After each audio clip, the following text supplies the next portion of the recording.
मंगल करे।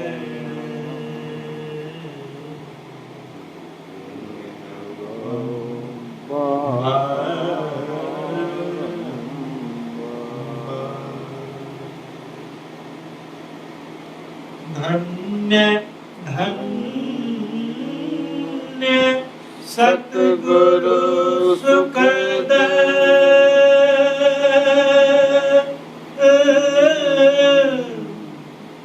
महिमा कही न जाए।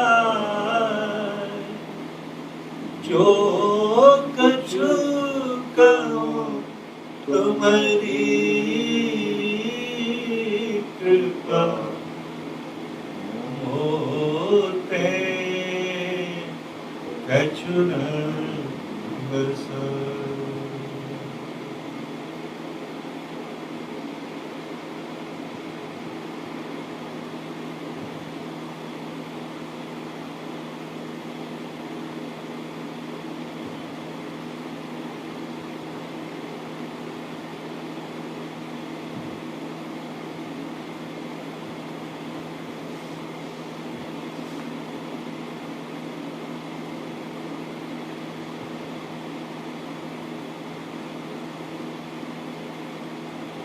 बोलिए प्रेम से श्री सद्गुरु महाराज की जय।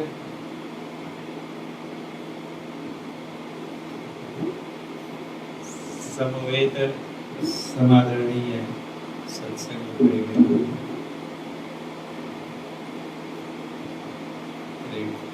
3 सप्ताह के गैप के बाद, अंतराल के बाद हम लोग फिर से एक बार चंद्रप्रवासी इस सत्संग में एकत्रित हुए हैं। सत्संग मन में एक झुकाव पैदा करता है, प्रेरणा पैदा करता है, वो भाव मजबूत करता है जो हमें कल्याण की ओर ले जाता है।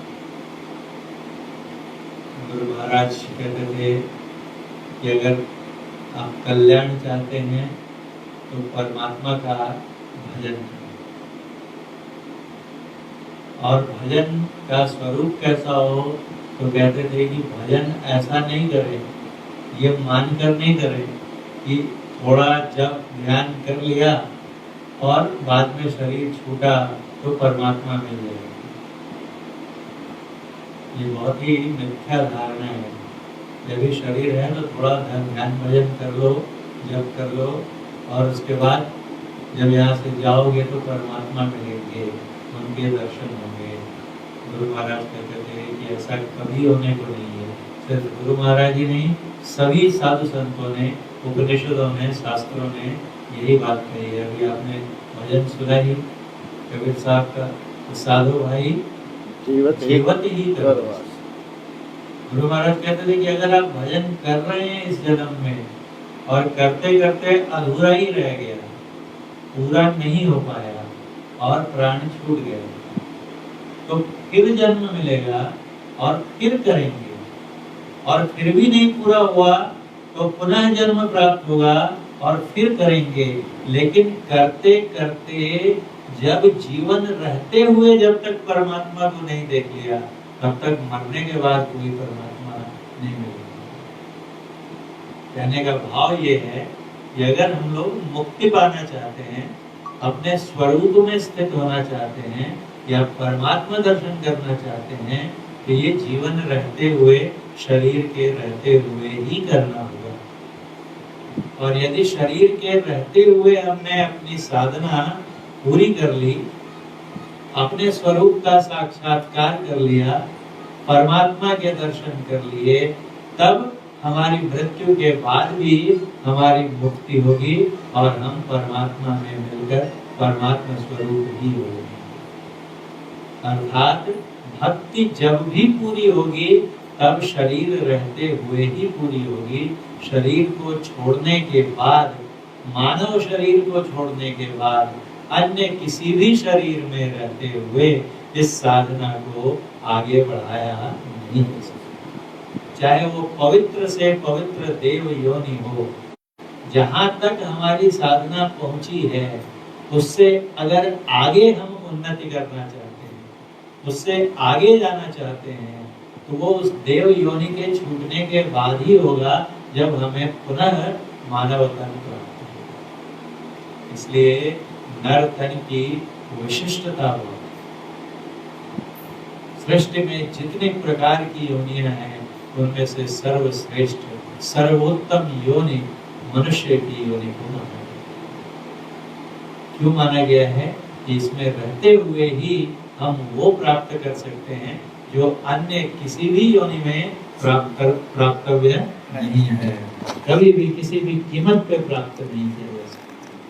तब यदि हमें ये मनुष्य शरीर मिला है, इतना बेशकीमती मानव चोला मिला है, और उसमें हम वो नहीं करते जो इसे विशिष्ट बनाता है, बल्कि वो करते हैं जो कि कोई भी और कर सकता है। रोटी, कपड़ा और मकान कहते हैं ये हम ही थोड़ी करते हैं। सभी पशु, पक्षी, कीट, पतंग सब इसी में लगे रहते हैं।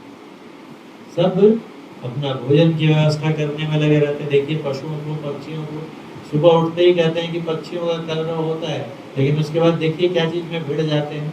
और फटते ही कहाँ से भोजन लाया जाए, कहाँ से तिनका तोड़ के लाके घोंसला बनाया जाए, बच्चे पैदा किए जाए, ये काम तो वो भी करते हैं। उनके लिए सुंदर सुंदर रहने की व्यवस्था की जाए, अपने बच्चों को बढ़िया बढ़िया भोजन ला कर दिया जाए, ये काम पशु पक्षी भी करते हैं, देवता भी करते हैं, और हम भी करते हैं। तो हम में और उनमें क्या अंतर है? जो इसकी विशिष्टता है वो ये है कि मोक्ष प्राप्त्यर्थ परिश्रम करना चाहिए, और वो यदि नहीं करते हैं तो फिर जो भी करते हैं कम करते हैं। इसके लिए परमात्मा ने जो करुणा के सागर हैं, अत्यंत कृपा करके हमें ये शरीर दिया है, और उसके कितने साल हम बिताते चले जा रहे हैं। जन्मदिन आता है तो किस लिए आता है? हमारा जन्मदिन हमें इस बात का स्मरण दिलाना चाहिए कि हमने जीवन के कितने वर्ष व्यतीत कर लिए, और उन वर्षों में ये एक अवसर होना चाहिए सेल्फ इंट्रोस्पेक्शन, आत्मावलोकन का, कि बीते हुए समय में हमने उस कर्म को करने में कितना समय दिया जो करने के लिए हमें परमात्मा ने यहाँ भेजा। जो चला गया सो चला गया, उस पर सर पीट कर अगर हम अपना सर फोड़ भी लें, हत्या भी कर लें अपनी, तो कुछ भी सुधरने को है। इसलिए गुरु महाराज ने कहा कि जो बीता सो बीत गया, जो बीत गया हो तो बीत ही गया, लेकिन आगे की सुधि ले, ऐसा कहते हैं संत लोग, कि जो आगे है कम से कम उसको तो सुधारे हैं। आज सुनील जी कुछ है क्या?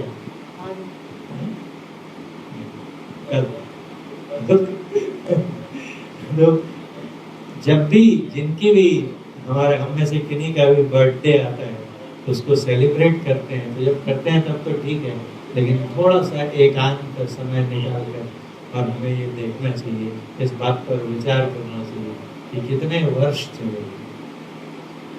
ऐसा नहीं है, हम लोग जो सत्संग में आते हैं वो सब तो इस बात को जानते हैं ना कि क्या करना चाहिए। आज कोई नई बात बतला दी जाएगी ऐसा तो है नहीं।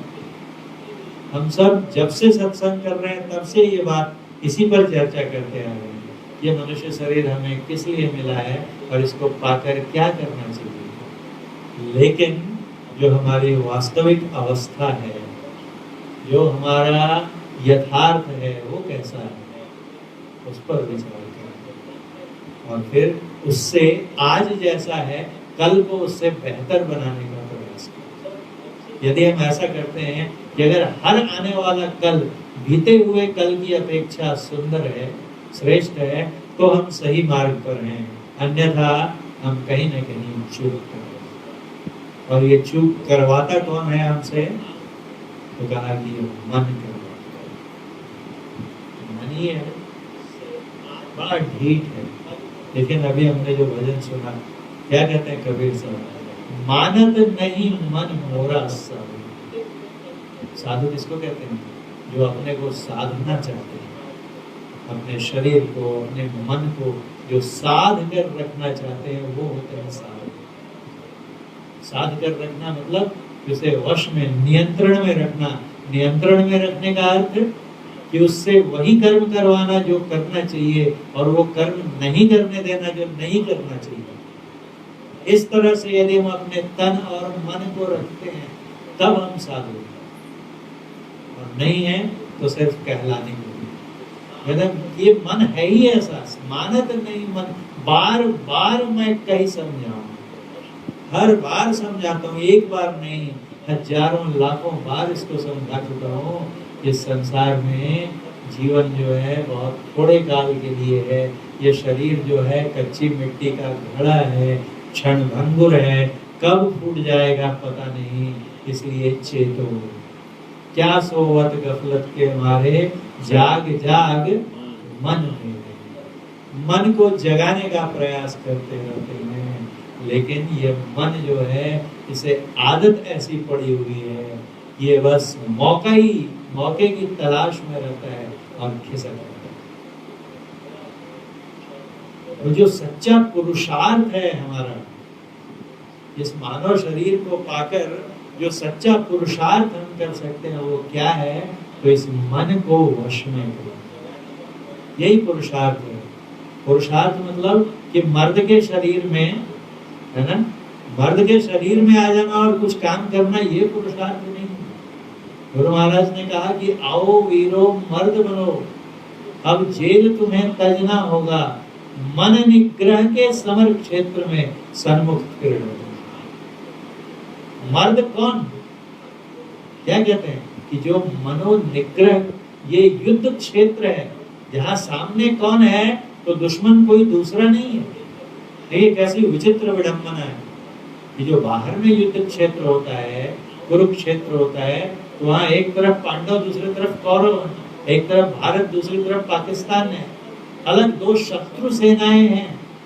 लेकिन यहाँ जो समर क्षेत्र है जिसकी बात हम संत बतलाते हैं और जिसकी चर्चा के लिए हम यहाँ बैठे हैं, यहाँ पर हमारे सामने है कौन जिससे युद्ध करना है? तो कोई और नहीं, स्वयं हमारा ही मन है, उसी से युद्ध करना है। और जिसने मन को जीत लिया उसने संसार को जीता। मन जीते जग जीता। और फिर सुख का भी यही सूत्र है कि अगर हम पक्का सुख चाहते हैं जो कि एक बार मिले और कभी नहीं जाए, तो क्या कहते हैं कि ऐसा सुखी कौन होता है? कबीर साहब ने कहा ना कि बाकी जितने तन धर सुखिया कोई न देखा, जो देखा सो दुखिया हो। संसार में जितने भी शरीरधारियों को देखा, सबको दुखी ही दुखी पाया मैंने। सब दुखी, राजा दुखिया, सब दुखिया है। रंग दुखी विपरीती हो, जोगी दुखिया, जंगम दुखिया, सब दुखी हैं। कहते सुखी कौन है? कहते कहे कबीर सकल जग दुखिया। समझा, संसार ही दुखी है। तो मन में निराशा का भाव होगा कि मतलब तो फिर तो कोई चांस ही नहीं है, कोई संभावना ही नहीं है। कहते हैं नहीं, संभावना है। एक तो ऐसे हैं जो सुखी होते हैं। कहा कौन?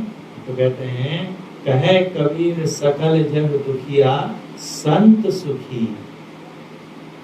सिर्फ एक ही सुखी है यहाँ पर सही अर्थों में, खरे अर्थों में। वो कौन है? तो कहा संत। पूछा क्यों? हम क्यों नहीं सुखी और संत क्यों सुखी? हम में और उनमें क्या फर्क? उन्हें भी दो आंखें, दो कान, एक नाक, जो सारे अंग प्रत्यंग हमें हैं वो सब उनके पास हैं, तो वो क्यों सुखी और हम क्यों नहीं? तो कहा संत सुखी मन जीती।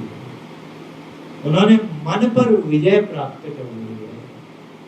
जो मन को जीत लेगा वो सुख का स्रोत पा जाता है, या यूं कहें कि वो स्वयं सुख है। ऐसा कब होगा?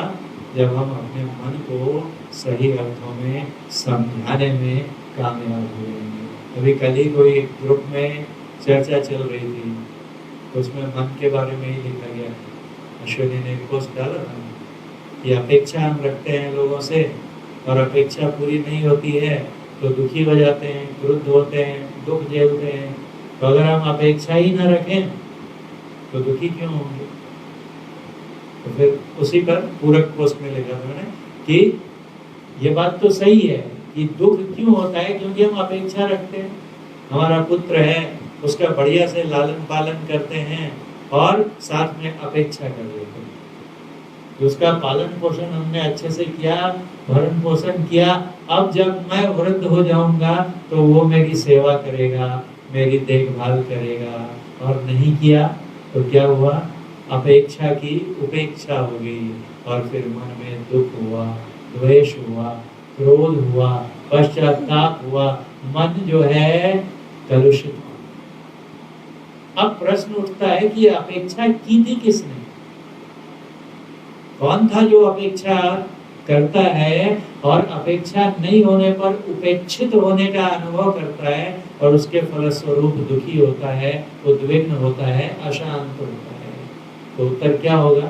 अपेक्षा कहाँ रखते हैं हम लोग? नाक में, कान में अपेक्षा रहती है क्या? अपेक्षा तो मन में होती है। तो मन ही जड़ है। इस पर उसी ग्रुप में बाद में किन्हीं ने लिखा कि मन है तो जड़, लेकिन हम सभी को नचाते रहते हैं और हम सब मन के हाथों कठपुतली बनकर बेबस उसके नचाए नाचते हैं और इस संसार में सुखी और दुखी होते रहते हैं। सत्य है, लेकिन इसके साथ एक और छिपा हुआ सत्य है, उस पर हम विचार नहीं करते कि क्यों मन हमें नचाता है। क्या कहा कि मन है तो जड़, लेकिन हम सबको परेशान किए रहता है, हम सब उसके हाथों की कठपुतली बने रहते हैं और नाचते रहते हैं उसके इशारों पर और दुखी सुखी होते हैं। तो प्रश्न होता है कि जब मन जड़ है तो नचाएगा कैसे? जो जड़ है वो तो खुद भी नाच नहीं सकता, दूसरे को क्या नचाएगा? नचा सकता है क्या? तो यहीं पर जो है ना संतमत का ज्ञान या कहेंगे अध्यात्म का ज्ञान। ये जड़ कहते किसे हैं? जड़ की परिभाषा क्या है? कि जिसमें अपनी चेतना न हो,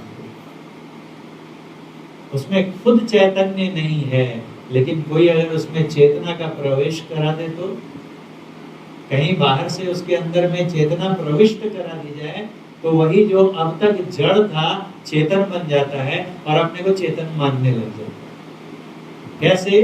तो गुरु महाराज कहते थे, हम लोग बार बार इसके उदाहरण देख चुके हैं कि लोहा है ना, कैसा है? काला होता है लोहा और बाहर रखे हुए हैं, बाहर रखे हुए हैं हम लोग। आइए डॉक्टर साहब,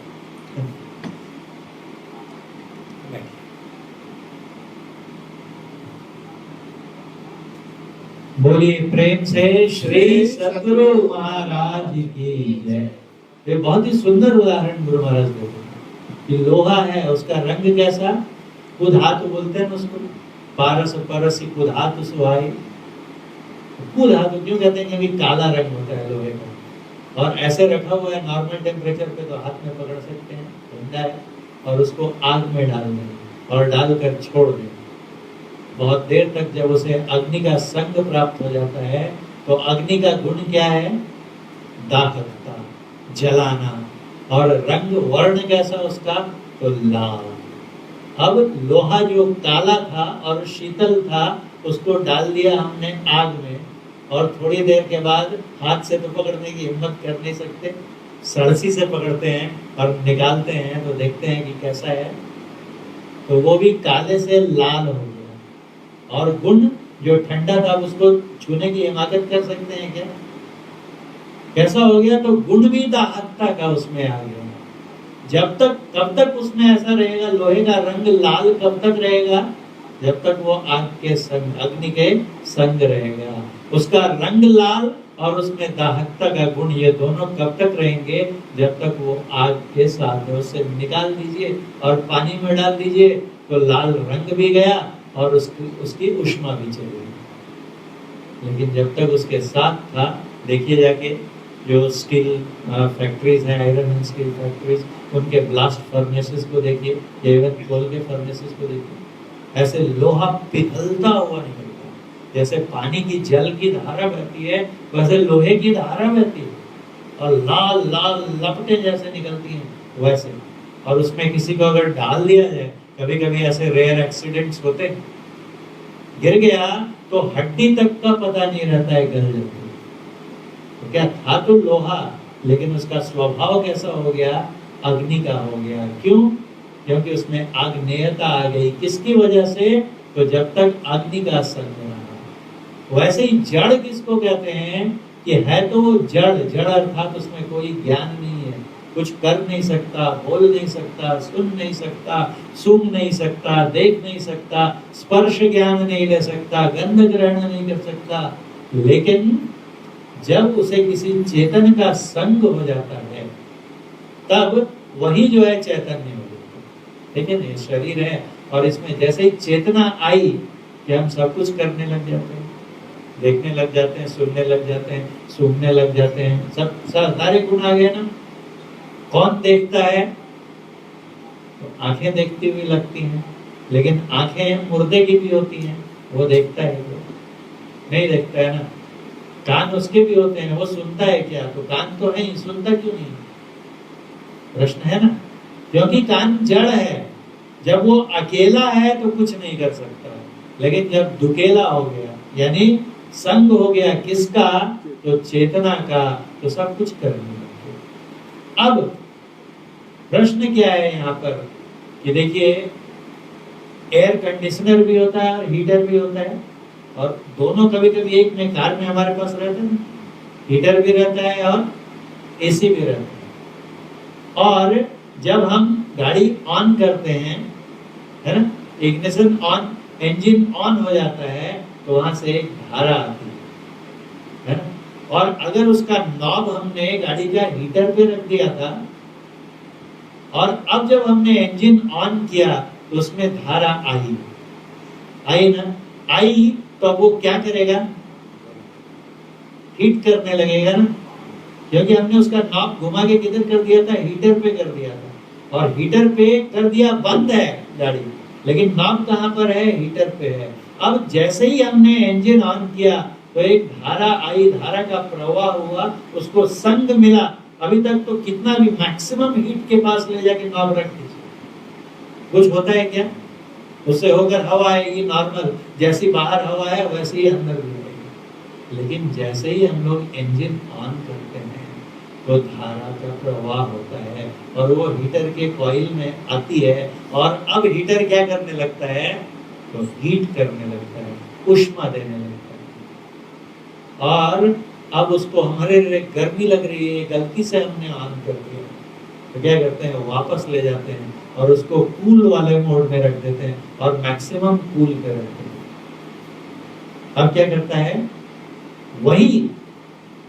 वही है ना, नॉब सिर्फ हमने इधर से उधर किया और उसका सर्किट जो है वो चेंज हो गया, उसकी प्रोग्रामिंग चेंज हो गई, प्रोग्रामिंग चेंज हो गई और अब वो ठंड देने लग गया, शीतलता प्रदान करने लग गया।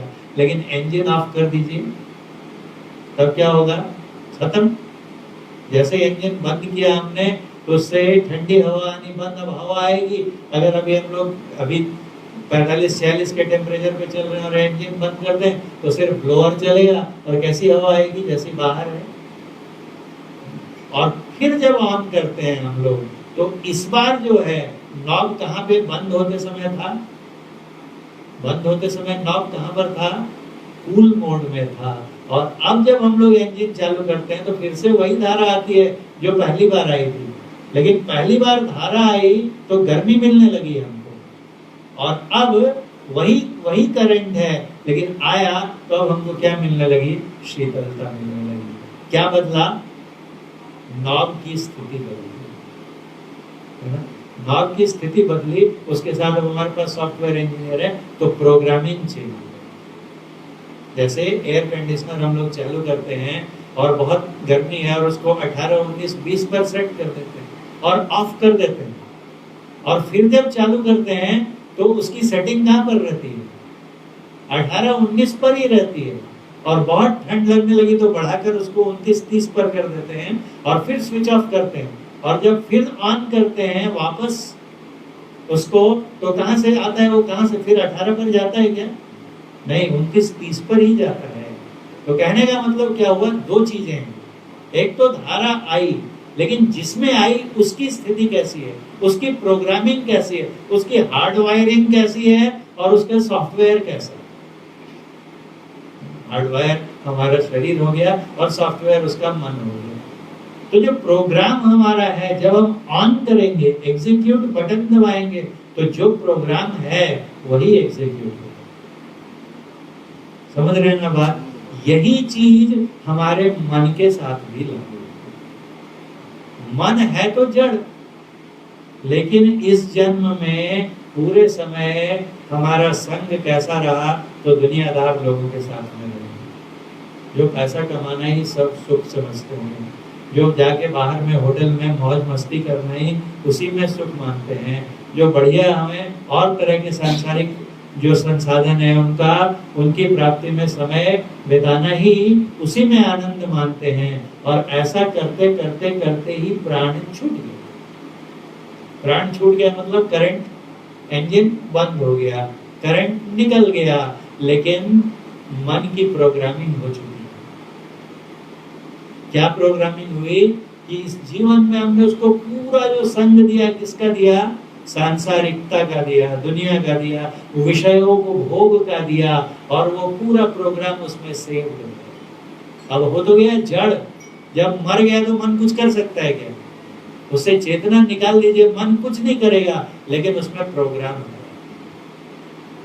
और अगली बार जैसे ही उसको नया शरीर मिलता है, आत्मा मन को लिए हुए जैसे ही नए शरीर में प्रवेश करती है, तो क्या होता है? उसको फिर से करंट मिल जाता है। और जब करंट मिलता है तो कौन सा प्रोग्राम एक्टिवेट होगा? जो बंद होते समय छूट गया। बंद होते समय वो कहाँ घूम रहा था? रूपसियों के पीछे घूम रहा था, है ना, सांसारिक भोग के पीछे घूम रहा था। और अब जब नया शरीर मिला तो वही वाला मन काम करेगा ना, उसको फिर से मिल गया करंट। और वो फिर अगर 29-30 पे था तो 29-30 पे, अगर हीटर पे था तो हीटर पे, 13-14 पर था तो 13-14 पर, वही बात लागू हो गया। तो अब हमारा मन जो उसकी प्रोग्रामिंग थी वो आगे यहाँ क्या करने लग गया? तो फिर से संसार के पीछे। लेकिन इतने में किसी सच्चे सदगुरु का संग मिल गया, या सच्चे सदगुरु तो दूर, सत्संगियों का संग मिल गया, ऐसे दोस्त मिल गए। देखिए कितने लोगों का मन बदलते रहते हैं हमारे सामने बैठे हुए, बैठ के संग मिल गया। और वो क्या करता है? तो प्रोग्राम एडिट करने वाला। जैसे ही ये संग मिला तो जो पहले का प्रोग्राम था वो एडिटिंग मोड में आ जाता है, उसके वेरिएबल्स, उसका फॉर्मूला सब चेंज करने लगते हैं हम लोग, और अब उसका जो आउटपुट है बदलने लगता है। अब उसको संग में आके कहता है कि अरे रे रे रे, इस तरफ तो मैंने ध्यान नहीं दिया, इतनी बार तो जो भोग चुका हूँ और फिर से यही करना है क्या? नहीं, अब तो मैं नहीं करने वाला। और वो फिर जाता है सत्संग में, लेकिन प्रोग्राम पुराना है ना, तो फिर वो पकड़ के खींचते। बार बार मैं कहीं समझाऊं, लेकिन वो फिर पुरानी आदत लगी हुई है ना। लेकिन करते करते करते करते थोड़ा सा प्रोग्राम मॉडिफाई हो गया, और उतना ही करते करते शिफ्ट खत्म हो गया ना। इनको टारगेट मिलता है, तो टारगेट इनको मैन आवर्स में मिलता है, या मैन ऐसा ही मिलता है ना। सुनिए, इनको जो प्रोजेक्ट दिया जाता है वो मैन आवर्स में मिलता है। मतलब आप कितने इतने घंटे, मान लिया जाए कि ये प्रोजेक्ट का एक प्रोजेक्ट को बहुत से मॉड्यूल्स में ब्रेक कर देते हैं। बड़ा प्रोजेक्ट है, एक आदमी नहीं कर सकता है, तो जो प्रोजेक्ट लीडर है या मैनेजर है उसको ब्रेक करता है, और एक एक को बुला के एक मॉड्यूल दे देता है कि भैया तुमको ये 179 मैन आवर्स में या 725 मैन आवर्स में करके देना है। समझ रहे हैं ना? तो 725 आवर्स में वो करते करते करते, और उसका जितना मॉडिफाई करना था, जो सोर्स कोड बनाना था, वो नहीं हो पाया। अब जब दोबारा कभी उसको मौका मिलेगा और वो प्रोग्राम को रीरन करेगा, तो जितना मॉडिफाई किया था उतने का ही आउटपुट मिलेगा। तो इस जन्म में हमने मन को जितना सुधारने की कोशिश की थी, तो 40% सुधरा, 60% अभी भी बिगड़ा हुआ है। यानी 40% ऑफ द प्रोग्राम मॉडिफाई हो गया, 60% नहीं हुआ, और फिर नया शरीर मिल गया। अब क्या होगा? जहां देखिए मन जड़ी है, वो कुछ नहीं कर रहा, प्रोग्राम तो उसमें पड़ा हुआ है, हार्डवायरिंग भी है और सॉफ्टवेयरिंग भी है, दोनों उसमें पड़े हुए हैं, लेकिन चलेगा कब? हमने हार्डवेयर बहुत बढ़िया लेटेस्ट खरीदा, रैम एकदम अपडेटेड है, हार्ड डिस्क जो है हमारा, प्रोसेसर सब कुछ बढ़िया है, हार्डवेयर बहुत अच्छा है, सॉफ्टवेयर भी उसमें डाला हुआ है, लेकिन दोनों रन कब करेंगे? जब उसको करंट मिलेगा। स्विच ऑन नहीं करेंगे तो कितना भी बढ़िया कंप्यूटर हो और कितना भी बढ़िया प्रोग्राम हो, कुछ देगा कि आउटपुट नहीं देगा। कब देगा? जब उसको करंट मिलेगा। करंट मिला तो क्या आउटपुट देगा? जो प्रोग्राम। तो 40% ही हमारा मन अगर शुद्ध हुआ था और अब नया शरीर मिला तो वहीं से आगे बढ़ेगा। इसलिए गुरु महाराज कहते हैं कि जहां तक, ये बहुत साइंटिफिक है, कि जहां तक आप छोड़कर इस जन्म में चले गए उसके बाद वो मन आगे कुछ नहीं करने वाला है। अगर दूसरी योनियां मिलते रही तो उसमें प्रोग्राम एडिट करने की कैपेसिटी नहीं है। जैसे सॉफ्टवेयर हमने लिख दिया, संदीप ने लिखा कोई सैप का कोड लिख दिया और दूसरे के पास वो सॉफ्टवेयर दे भी दिया, उसको पता ही नहीं है सैप क्या है, तो जो रन है उसी में मजा करता रहेगा, क्योंकि जब तक वो सीखेगा नहीं तब तक चेंज कर नहीं सकता। तो बाकी जो योनियां हैं वो कैसे हैं? तो वो लेमैन है, वो प्रोग्राम का आउटपुट तो देख सकते हैं, एंजॉय कर सकते हैं, सफर कर सकते हैं, लेकिन उसको चेंज करने की कैपेबिलिटी उनमें नहीं है, क्योंकि उनको वो ट्रेनिंग ही नहीं मिली है। तो अन्य जितनी भी योनियां हैं वो सिर्फ उस हार्डवेयर और सॉफ्टवेयर में जब भी लाइफ आएगी तो उसका जो आउटपुट मिलेगा उसका भोग कर सकते हैं, है ना। मैं इसको थोड़ा मॉडर्न कॉन्टेक्स्ट में रिलेट करने की कोशिश कर रहा हूँ। तो ये जो अलग अलग शरीर मिलते हैं, मानवेतर जितनी भी योनियां हैं वो सिर्फ पहले से जहां तक प्रोग्राम हुआ उसका आउटपुट एंजॉय कर सकते हैं। एंजॉय करना मतलब सफर करना, SUFFER, ये भी एंजॉय करने की कैटेगरी में, उसका हम लोग भोग करना बोलते हैं। भोग दुख भी दे सकता है और भोग सुख भी दे सकता है। और फिर कब एडिट होगा? जब वो किसी सॉफ्टवेयर इंजीनियर के पास जाएगा, और ये सॉफ्टवेयर इंजीनियर कौन है? तो हमारा मनुष्य शरीर। यहाँ जब हम फिर आएंगे तो जहाँ तक प्रोग्राम था वो मिल गया और देखेंगे अरे अभी तो इसमें बहुत चेंज करना बाकी है, और फिर चेंज करना चाहिए। लेकिन संगति बिगड़ गई तो फिर वो बोलेगा चलो मूवी देख कर आते हैं, तो गया ना काम से। तो ये विज्ञान है कि नया जन्म मिला उसको और आगे बढ़ाया, जहां तक बढ़ा सके, और शरीर छूट गया फिर नया जन्म मिला वहां से आगे ले जाएंगे, और उत्तर उत्तर क्रमशः करते करते करते करते जब उसको हम कंप्लीट कर देंगे तब क्या होगा?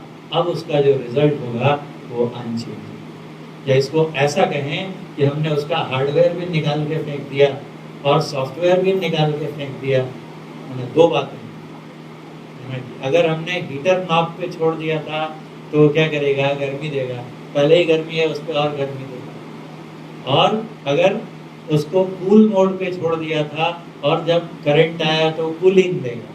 ये दो परिस्थितियां हैं। तो हीटिंग को हम दुख से कंपेयर कर सकते हैं और कूलिंग को सुख से कंपेयर कर सकते हैं। लेकिन एक ऐसी स्थिति मानिए कि निकाल पिकाल के एसी का कॉइल ऑयल सब फेंक भाग दिया, कंडेंसर वेंडेंसर सब हटा दिया और अब उसमें दिया करंट, तो क्या होगा? उसको तो कोई सर्किटरी ही नहीं है ना। उस सर्किट में करंट देंगे भी तो क्या कर पाएगा? कुछ भी नहीं कर पाएगा। तो ये जो साधना रहती है ना, ये उसके सॉफ्टवेयर ही बिगाड़, खत्म ही कर, निकाल देती है सॉफ्टवेयर उसको। ऐसा भी नहीं वैसा भी नहीं, कोई आउटपुट नहीं। जो साधना की पराकाष्ठा है, जो इसकी उच्चतम अवस्था है, उसमें उस सॉफ्टवेयर को ही डिस्ट्रॉय कर दिया जाता है। और अब उसमें आप भेजते रहिए करंट, कैसा भी हार्डवेयर हो, अगर सॉफ्टवेयर नहीं है तो रन करेगा क्या? क्यों? सही बोल रहा हूँ।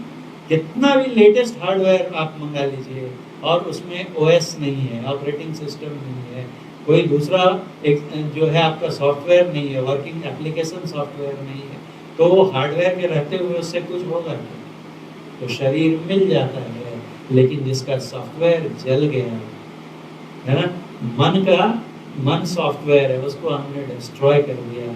अब उस शरीर से कुछ होने को नहीं, ना सुख ना दुख। उसके सामने आएगा और लगेगा कि इसको ऐसा हो रहा है, लेकिन वहाँ अंदर में सॉफ्टवेयर है ही नहीं, वो क्या करेगा? उसको कोई फर्क नहीं पड़ता। ये जो अवस्था होती है, जो समाधि की उच्चतम अवस्था में पहुंच जाते हैं, वो कहाँ जाते हैं? तो गुरु महाराज कहते थे कि मन के आगे चले गए, सृष्टि का क्रम समझाते थे गुरु महाराज कि प्रकृति में जो है सबसे पहले मूल, एक तो चेतन प्रकृति हुई, चेतन प्रकृति से मूल प्रकृति बनी, और मूल प्रकृति से अहं बुद्धि बनी, और बुद्धि से अहंकार बनी, और अहंकार के बाद बोले दो तरह की सृष्टि बनती है। गुरु महाराज ने अपने प्रवचन में कहा। उसके बाद एक सेंद्रिय सृष्टि और एक निरेंद्रिय सृष्टि। उनके प्रवचन को पढ़ के देखिए, मिलेगा आपको। सेंद्रिय मतलब सजोड़ इंद्रिय, यानी ऐसी रचना जिसमें इंद्रियां हों, है ना? और एक निह इंद्रिय, यानी इसमें इंद्रिय नहीं है, रचना है लेकिन उसमें इंद्रियां नहीं है। तो अहंकार से दो तरह की सृष्टियां हुई, एक सेंद्रिय सृष्टि सजोड़ इंद्रिय, इंद्रिय सहित, और एक निरेंद्रिय इंद्रिय रहित। जो सेंद्रिय सृष्टि का प्रारंभ हुआ उसमें सबसे पहले जो उपजा हुआ है, और निरेंद्रिय सृष्टि में जो सबसे पहले जिसकी उत्पत्ति जिस तत्व की हुई वो है आकाश। फिर आकाश से वायु, वायु से अग्नि, अग्नि से जल, जल से पृथ्वी या मिट्टी, और वैसे ही मन, मन से फिर ज्ञानेंद्रियां, कर्मेंद्रियां, और ऐसे ही हमारा स्थूल शरीर। तो ये जो शरीर बनने की क्रिया है, इंद्रिय बनने की क्रिया है, ये इंद्रियां कार्यरत होती हैं, उसके सबसे आरंभ में क्या है? तो मन। तो जैसा मन वैसा कर। अगर हम अपनी साधना से उल्टा जाते हैं और जाते जाते मन के पीछे चले जाते हैं तो कहाँ पहुंच जाएंगे? अहंकार में। अहंकार के पीछे गए तो बुद्धि में, और बुद्धि के पीछे गए तो मूल प्रकृति में चले गए। वहां पे सब है, गुण गुण है, लेकिन कुछ कर नहीं सकते, खत्म हो गया ना। और उसके आगे अगर हम लोग कैवल्य मंडल में चले गए, चेतन में चले गए, तो पूरी जड़ सृष्टि पीछे खत्म, छूट गई। अब क्या है? कोई खतरा ही नहीं। वहां पर क्या है? तो चैतन्य। चैतन्य मतलब क्या? ज्ञान। चिन्मय अवस्था में चिन्मय आनंद हो। वहां पर क्या है? तो कहा सिर्फ आनंद और आनंद। उस अवस्था को जो प्राप्त कर लेते हैं उनका उससे नीचे गिरना है। जहां पर भी हम लोग जाते हैं उससे ऊपर उठने के लिए और साधना करनी पड़ेगी। और जब चेतन अवस्था में चले गए उससे नीचे कहाँ? उससे नीचे नहीं आ सकते, उससे ऊपर जाएंगे। और ऊपर जाएंगे तो फिर अभी आपने भजन सुना, पंचम बजे धुर घर से जहाँ आप तो जब चेतन को जो पकड़ लेता है, चेतन डोर को पकड़ लेता है, तो वो क्या होता है? पकड़ते पकड़ते उसका उल्टा चलते चलते कहाँ चला जाता है?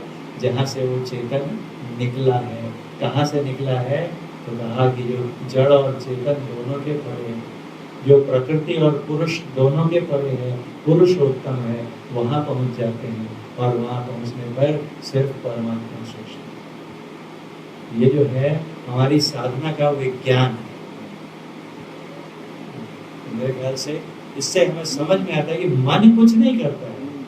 मन जिसकी हम अपने को कठपुतली समझते हैं, ये अवस्था हमारी तभी तक है जब हम अपने को मन के साथ मिक्स करके। साधु महात्माओं जो सच्चे संत होते हैं उनका मन नहीं होता है क्या? जब तक शरीर में है तो मन तो रहेगा ही ना, कि नहीं रहेगा? रहेगा ना। लेकिन उनको कोई फर्क क्यों नहीं पड़ता है? क्योंकि वो अपनी चेतना को मन से अलग करके रख लेते हैं। कैसे?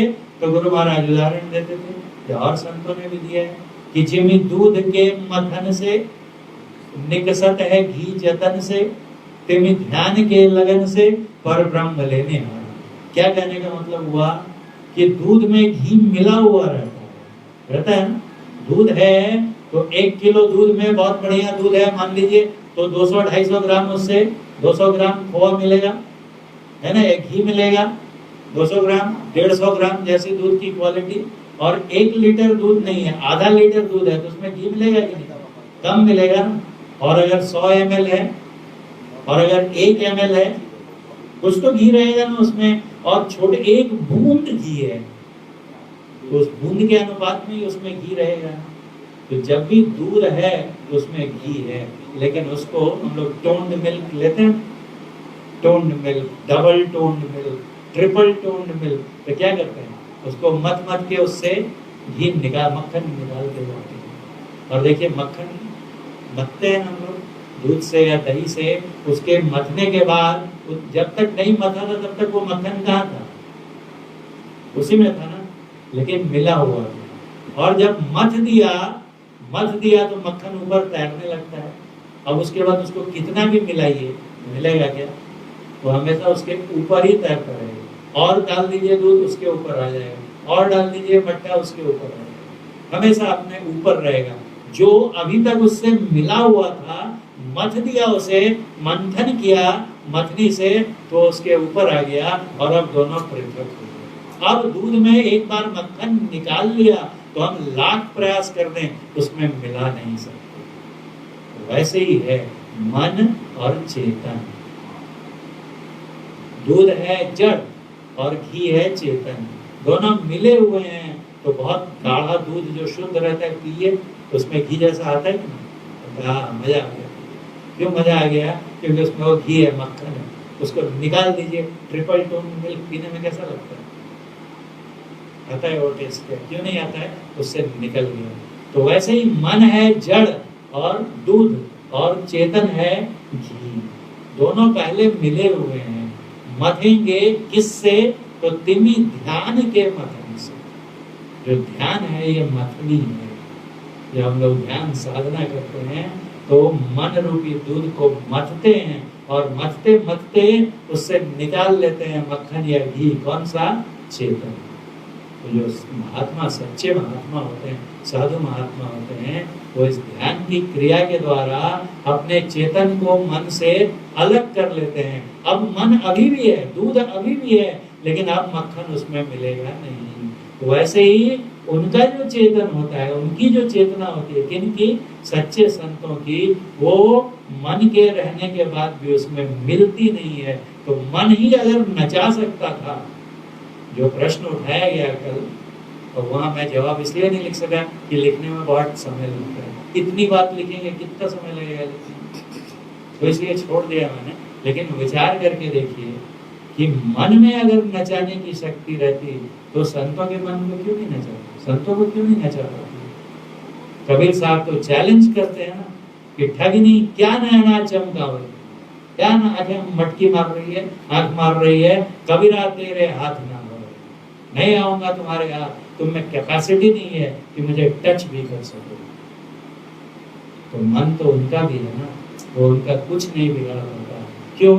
क्योंकि उन्होंने चेतन को उससे अलग कर लिया और वो जागते, सोते, हंसते, बोलते, खाते, पीते, चलते, फिरते, हर समय उनकी चेतन धार उससे अलग रहती। गुरु महाराज कहते थे कि वो अपनी चेतना को इतना ऊपर उठा लेते हैं कि सोए समय में भी उनकी जो सूरत है वहीं पर उठी हुई रहती है। तो इसलिए दरिया साहब ने जो कहा कि सोवत जागत उठत बैठत टुक विहीन नहीं तारा, जिने जिने जंतर निस्दिन बाजे जम जालिम बचे। ऐसे जिनकी अवस्था हो जाती है, शब्द निरंतर से मन लागा, मलिन वासना भागी, और उठत बैठत कबहू न छूटे, ऐसी ताड़ी। जब ऐसी अवस्था जिनकी हो जाती है तो हमेशा क्या देखते हैं? तो कबीर साहब कहते हैं कि आंख न मूंदो, कान न रूंदो, तनिक कष्ट नहीं धारो, न खुले नयन पहचानो, हंसी हंसी सुंदर रूप निहारो। उनको कोई क्या फंसाएगा? तो इसलिए शक्ति मन की नहीं है, दुर्बलता हमारे चेतन की, क्योंकि हम ध्यान नहीं करते, साधना नहीं करते, संतों के बताए मार्ग पर नहीं चलते। जो मार्ग वो दिखाकर चले गए उस पर चलेंगे तो चलते चलते चलते चलते उस दिशा में हमारी प्रवृत्ति हो जाएगी। और जितनी बार भी शरीर में आएंगे और आगे बढ़ेंगे और आगे बढ़ेंगे, और होते होते दूध से घी को अलग कर लेंगे। तो मन क्या बिगड़ेगा? अरे मन की हैसियत, मन की विसात क्या है जो कुछ कर भी सके? ये कैसा हो गया है? तो बोले कबीर साहब ने उल्टी स्थिति भी बताई। अपने बारे में क्या बताया कि ठगनी क्या नैना चमकावे, कबीरा तेरे हाथ ना आवे। और दूसरों के बारे में क्या बताया?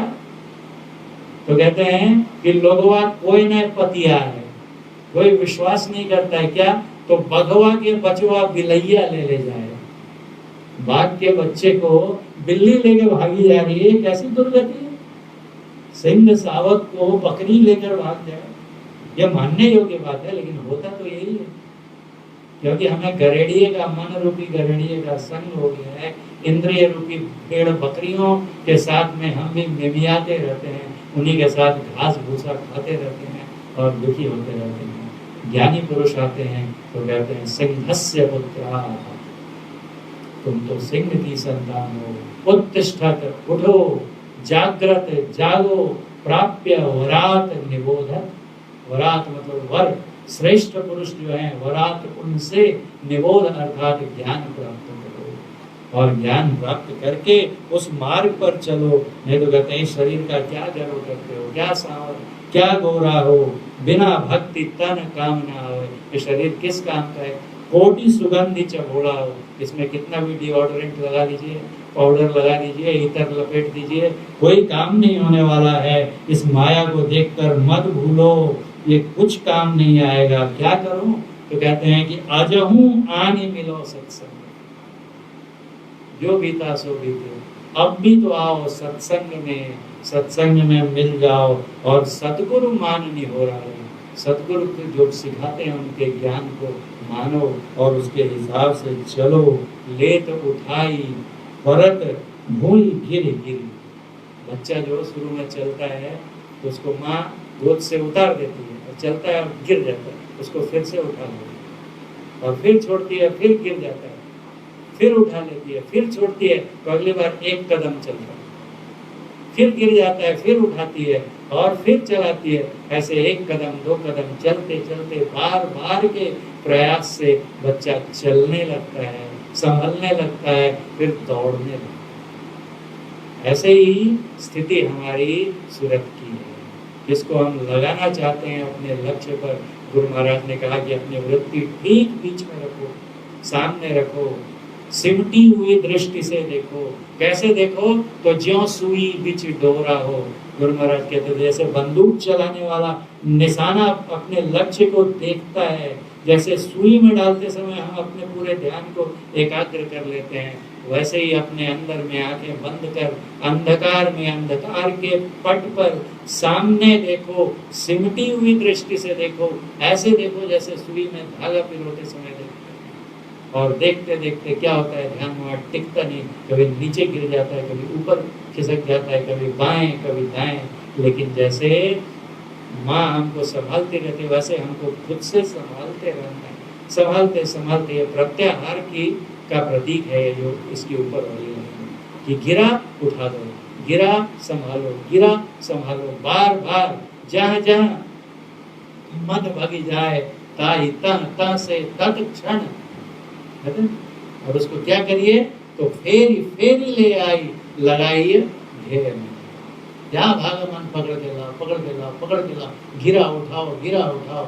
उठते उठते एक दिन उठ जाएगा। और फिर कहते थे गुरु महाराज कि एक बार उठेगा तो फिर आप कोई भी काम करते रहेंगे तो आपकी सूरत हमेशा उसको उसी ओर का होश रहता है। जो देख लिया ना, चस्का लग गया तो बार बार उधर ही उठ के रहती है, बार बार उधर ही जाना चाहती है। जगह में भी दूसरे काम करते समय भी हमारा ध्यान, हमारी सूरत बार बार उसी दिशा में उठना चाहती है। और फिर जब ध्यान करते हैं उसको और सहायता मिलती है। और ऐसे करते करते क्रमशः उत्तरोत्तर हम उस दिशा में प्रगति करते हुए गुरु कृपा से एक दिन वहाँ पहुँच जाते हैं जो हमारा चरम लक्ष्य है। और उसके बाद मन हमारा कुछ नहीं बिगाड़ सकता है। बोलिए प्रेम से श्री सद्गुरु महाराज की जय।